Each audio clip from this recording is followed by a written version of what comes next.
What's up, man? It's your big brother K-Rino. Check this out, man. I have been asking y'all for the longest if there's anything y'all want me to talk about, any life lessons that y'all want to ask your big brother about, to just feel free. And I got one recently. Somebody asked me, how do you deal with a breakup in a relationship? Now, keep in mind, I'm no marriage counselor. I'm no relationship guru. I ain't none of that. I'm just a dude who's been around a while and been through some things, and I can share what I know based on my own experiences and hope that it'll help you. Now, the first thing you got to understand when it comes to the whole relationship and whole breakup thing is that there are more than one. There are several breakup scenarios that are in place. So you got to check the box on the breakup scenario that fits you. I can't go into all of them, but I can touch on a few of the main ones and hope it'll help you. The first breakup scenario is when you just are in a situation where both of y'all just going at it. Y'all clashing all the time, can't get along. It's not what it used to be. You despise each other's very presence at times, and it's just volatile and tumultuous. Somebody has to make the decision. One or both of y'all have to make the decision to say, you know what, this is not working. So for the happiness of both of us, we need to go our separate ways. And a lot of times, that can work if the two people just go ahead on and be honest with each other and accept that fate, because it doesn't take a genius to see that it's bad. There's no peace. There's no happiness. You got to move around. The second scenario would be if, and this is a tough one, if you were involved with somebody, you ready to go, but that other person is not ready to go. They still trying to hold on to something. You trying to let it go. They trying to keep it. That's a little tougher, because then you are recognizing what, whatever the case is, why you don't want to be involved in it no more, whatever you think is going wrong. Y'all might be having the same problems as the first scenario, but they want to maintain it for whatever reason. You got to be the one with the rationale to say, look, we got to sit down and discuss this and make the hard decision, the hard choice, and have a tough conversation and separate, for both of y'all's benefit, because you may recognize the benefit in it, but they might not. But hopefully they'll pick it up down the line. The third scenario is if it's you that's the one that trying to hold on to it, but the person you with is no longer interested in you. They don't want to be with you no more. So now you going through that. Now you dealing with that pain. You have to recognize that you shouldn't want to be with somebody who don't want to be with you. Because what kind of life is that? What kind of happiness is that to consciously know that an individual no longer wants to be with you, and you still like, well, hey, I want to be with them, so we gonna be together. It's like, nah, you shouldn't want that. You should want somebody that wants to be with you. So if they sit you down and have that tough conversation, and they make it clear that they no longer want to be involved in a relationship with you, you got to take it. You got to let that go. You got to let that go. Now we at the point of the breakup and how to deal with it.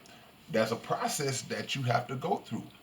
The first thing and the worst thing that you can do is to turn 24-hour days into 50-hour days. What do I mean by that?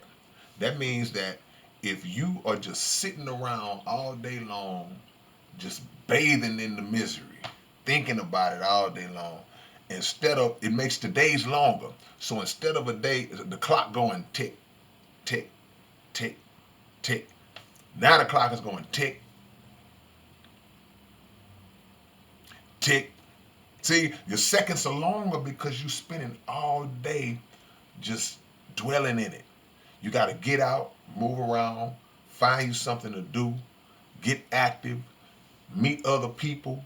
And when I say meet other people, that doesn't mean jump right into another relationship. It just means just start the process of just meeting somebody, just getting to know somebody on just a regular level. Nothing major. And as you do that, your energy and your focus starts to shift in another direction slowly, depending on the level of love you had for the person you just broke up with, because sometimes it's tougher, it's levels. So it starts to slowly shift, and then over time, that distance between you and that pain starts to increase. The gap starts to widen. But you got to trust that time will heal the pain, and that's the mistake that we make a lot of times. We so caught up in the hurt at that moment that we just feel like, man, I got to end this now. I got to break this cycle of pain right now. Instead of understanding that, look, it's no way that you're gonna avoid feeling that hurt. You're not gonna avoid it. But what you should do is just embrace it for the moment and go, you know what? I'm in it. I'm in it right now, but I'm gonna come out of it.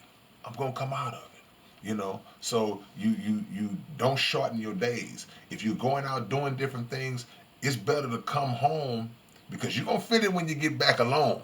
But it's better to feel it for just a few hours compared to feeling it for 24 because you have allowed yourself to just drown in the misery of it. So those are some of the things. But the last thing, which really should have been the first thing, you got to trust God to put the right people around you, put the right person in your life, because our selection process be jacked up. Let's just call it for what it is. When we try to be the ones to say, that's what I want, or I know what I want, our selection process is gonna be highly flawed more times than we're gonna. Every now and then, you hit a home run on your own, but for the most, and even when you think it was still wasn't on your own, but you know, we are victims of the decisions and the choices that we make a lot of the times. So breaking up, like the song say, breaking up is hard to do, but it could be made less painful if you just man up, woman up, and accept the situation for what it is. Because on the inside looking out, we don't always see it. But sometimes you have to force yourself to step outside of the bubble and look at it and go, you know what? This thing is really messed up, man. And it's not good for either of us. Either of us. So let's just hit the reset button, not with each other, but just on our lives individually, and hopefully that'll bring us to a place. So the clock on the wall, the phone rings right on time. I hope this helps. Leave your comments below. If there's anything else y'all want me to talk about, drop it. All right, peace.